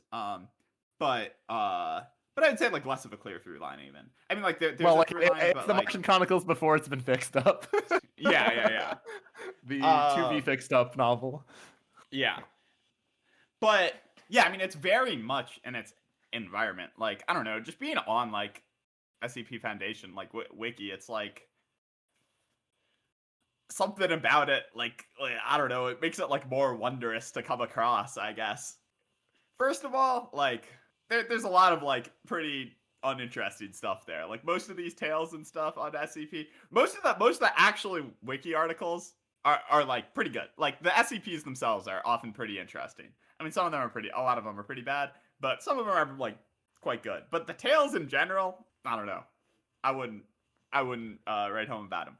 But so coming across antiemetics, first off, just like it's already like incredible the level of quality, and it's cool to sort of like, I remember my reading experience being like very much building in my own like headcanon about it, and like sort of trying to like piece all these different things together. I remember like trying to figure out what the timeline was, because the stories were like not really linear in terms of time, and it's quite difficult to figure out because like the people are always forgetting all their memories, so it's like, did this event happen before? Like, oh, it couldn't have, because like they would definitely think about, oh, they might have just forgotten, like who knows.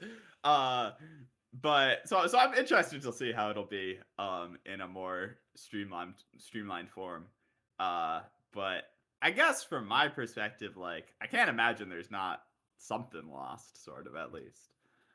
Yeah, I mean, also, I don't know if this was the case for you as well, but I feel like average SCP Foundation reading experience is like, you go on SCP Foundation because you saw some like random mention of it on like YouTube or Reddit or something, or like your friend told you about it or something, and you like check it out, and you're just like, huh, okay, like that sure is a website. Maybe you poke around for like a few days, but then I feel like it's not super common to like immediately be hooked. Like I think you will sort of have this like soft contact with it. Yeah. But then like later on, it might come up again.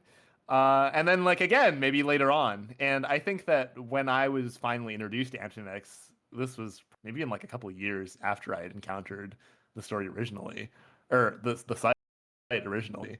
But I was just like, oh, well, yo, it's part of like that like SCP thing. Like, oh, like it kind of made it more cool than like if it had just been on some random website, even though I wasn't particularly attached to SCP Foundation at the time. Like, oh yeah, it's that thing I know that has been revealed to have like even more hidden depths. And as a result, like I feel like every time you go onto SCP, like every time you find her again, it becomes like more cool. You're like, oh, of course, that's also on SCP. I remember like later, after having found antiemetics, I think it was like a couple of years later, someone in like Quiz Bowl, like the trivia competition I used to do, was just like, oh yeah, do you guys remember like, you guys know like the Quiz Bowl SCP?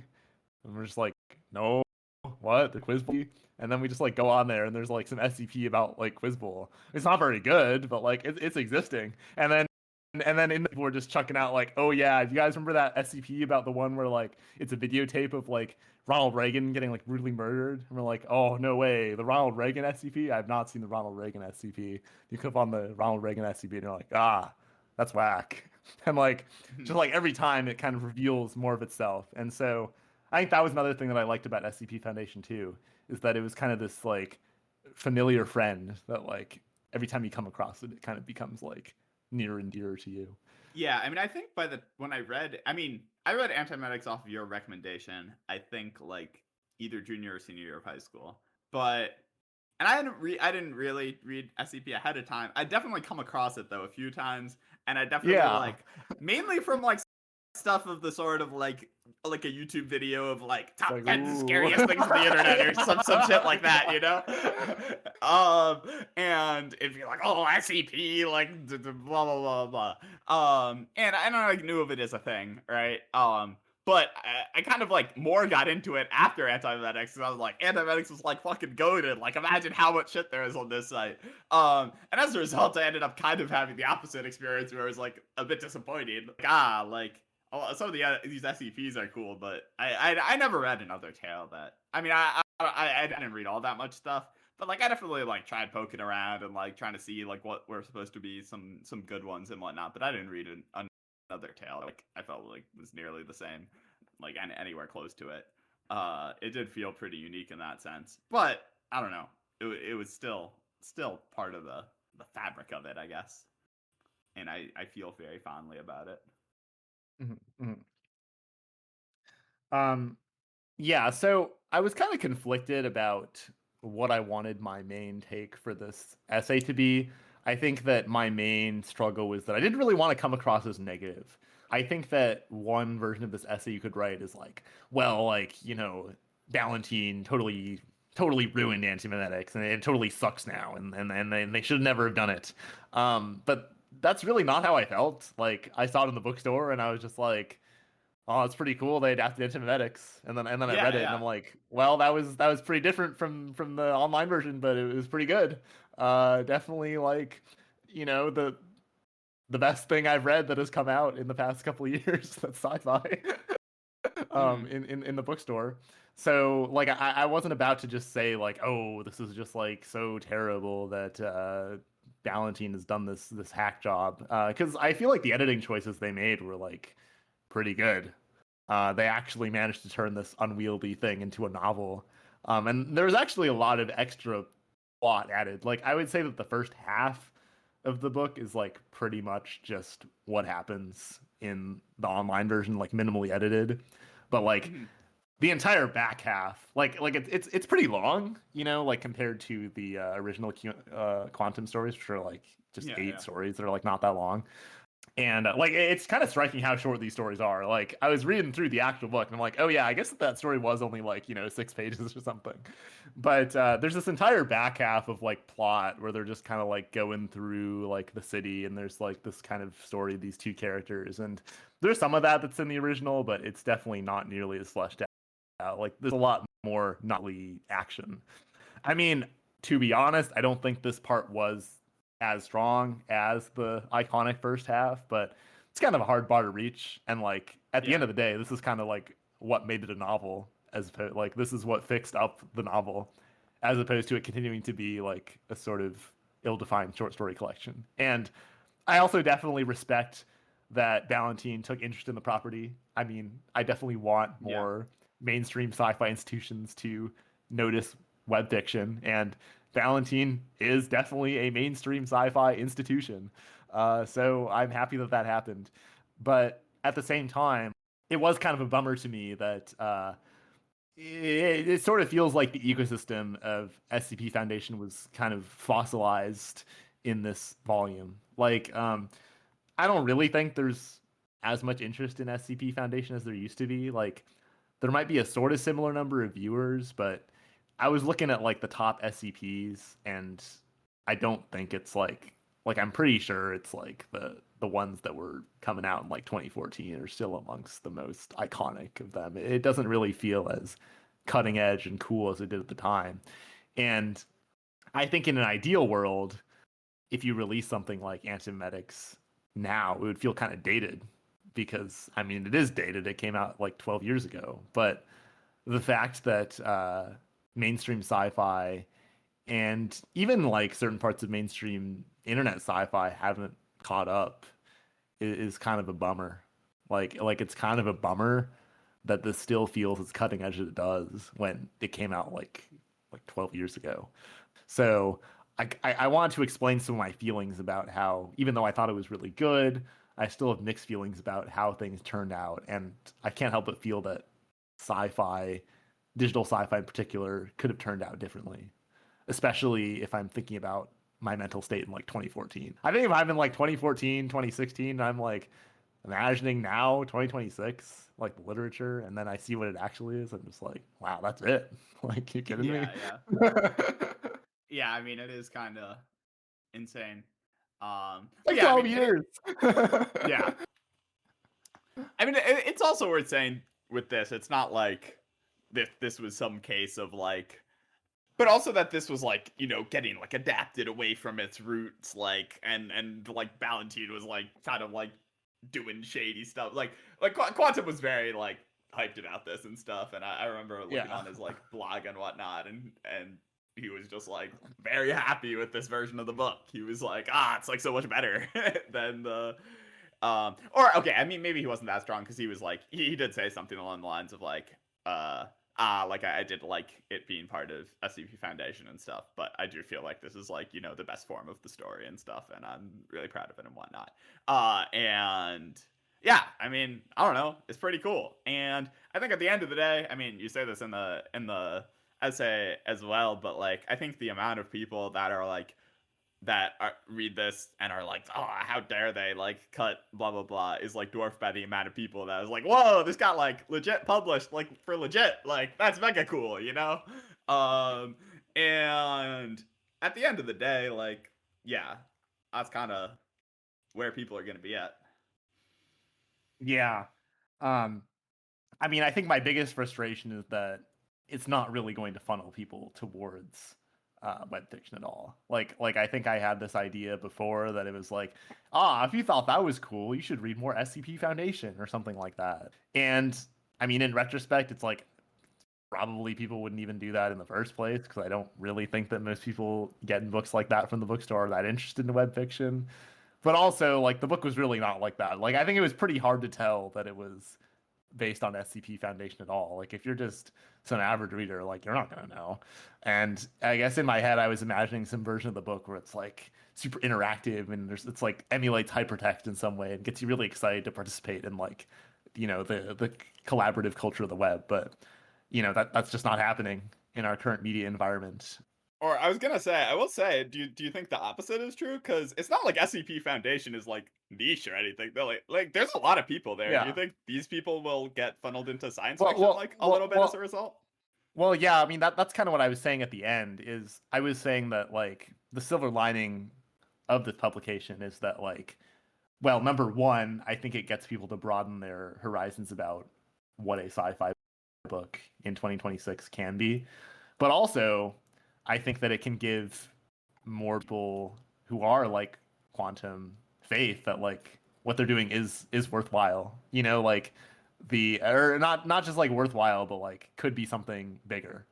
You know, like, the fact is that there's tons of people that are posting like innovative shit on the internet like all the time, but most of these people definitely don't have like book deal on their mind, because there's just not that many instances of it, at least in the US. And so to see Quantum, who has just been in this digital soup for a while, you know, he didn't just write Antimemetics, he also wrote these other books as well. He wrote this pretty popular story about AI called Lena that's very good. He published this short story collection, self-published. I think to see him getting a deal with Penguin Ballantine is pretty affirming. And I hope that what it does lead to is more of this kind of internet literature starting to surface. And maybe if enough of it surfaces, then we'll see some cultural exchange in the other direction as well. But even if we don't get that, maybe that will still be okay. There was one there's one take that I kept wanting to drop into this article that never ended up making it in. But I want to talk about how I think there's sort of an analog to looking up at the night sky, like Cixin Liu says, and like going on the internet. When you first look up at the night sky, you don't really see that much. You know, you see like the moon, and you might see like some planes and like some trees and clouds. But like when you first look up there, you don't really see a whole ton, especially if you're in the city. But then as you kind of look there longer, like you start to see stars like appear like more and more, and then you're just kind of like, whoa, like there was so much up there that I just wasn't seeing. And then if you see if you like you look up there enough and hard enough, maybe you end up in that like weird fugue state that Cixin Liu is describing or something. But I think the same thing is true with the internet, where like now when you go on the internet, like you just kind of get hit with this like barrage of like oversaturated colors and noises and like soy face and just like up to the minute controversies and rage bait that like you never really asked for, I guess. And it's all like now, you know, it's all like super close in your face.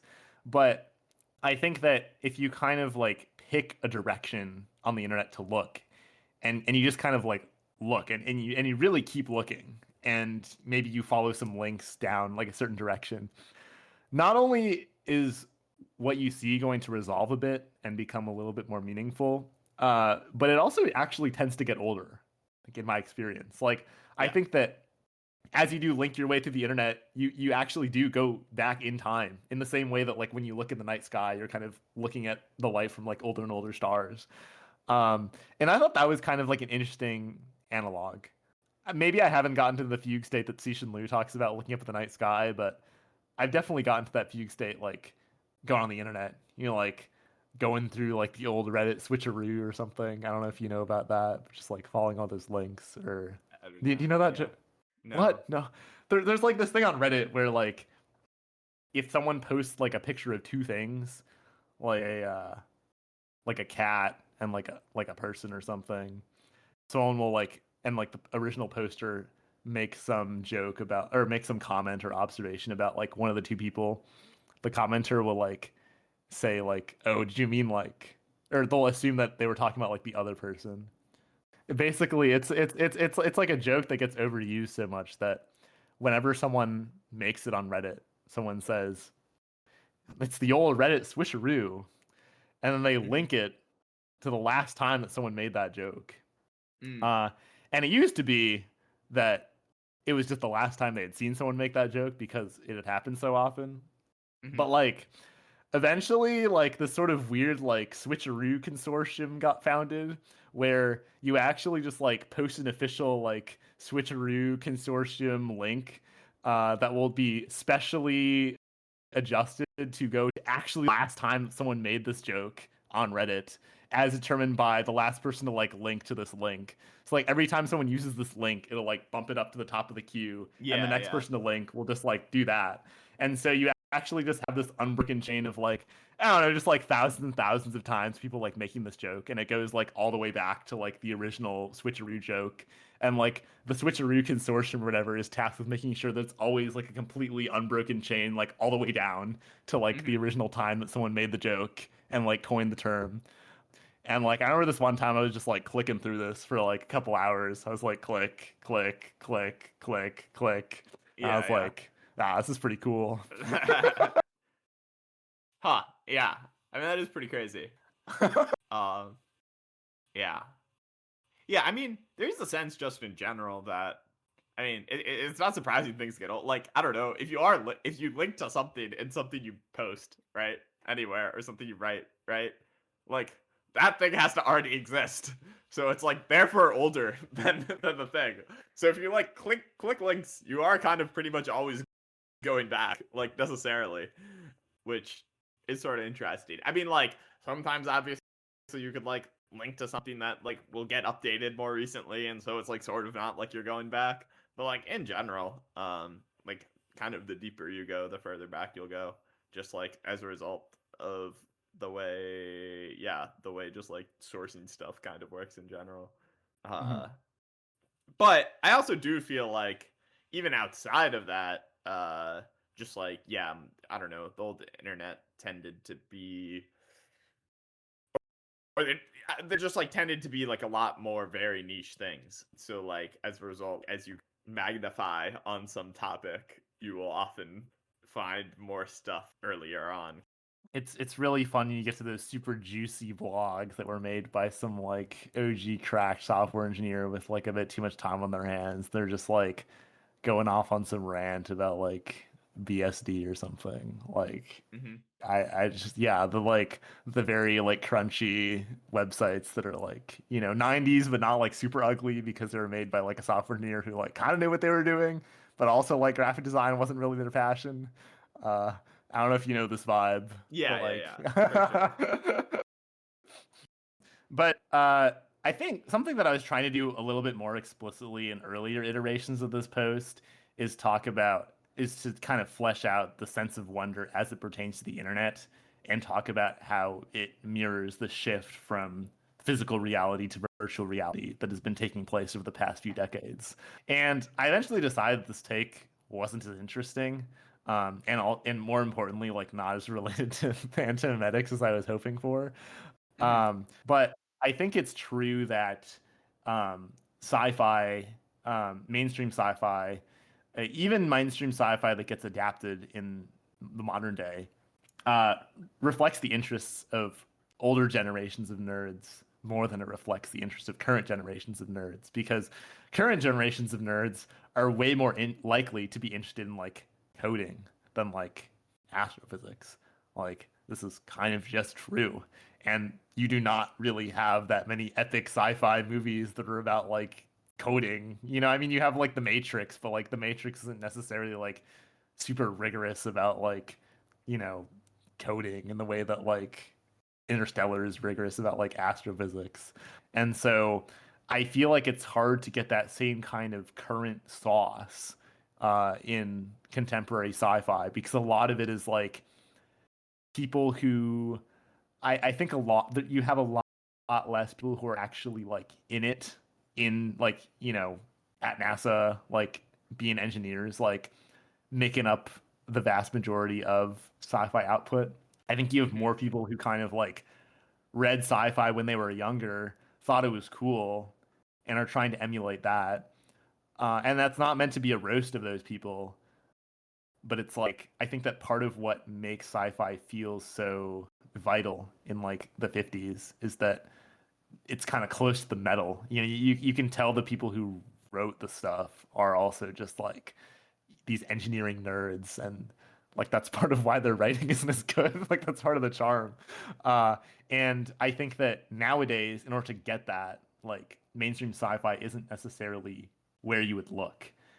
And where you might actually look is somewhere more like SCP Foundation, or the kind of like underbelly of the web where, you know, like kind of modern or hardcore nerds are actually putting their output.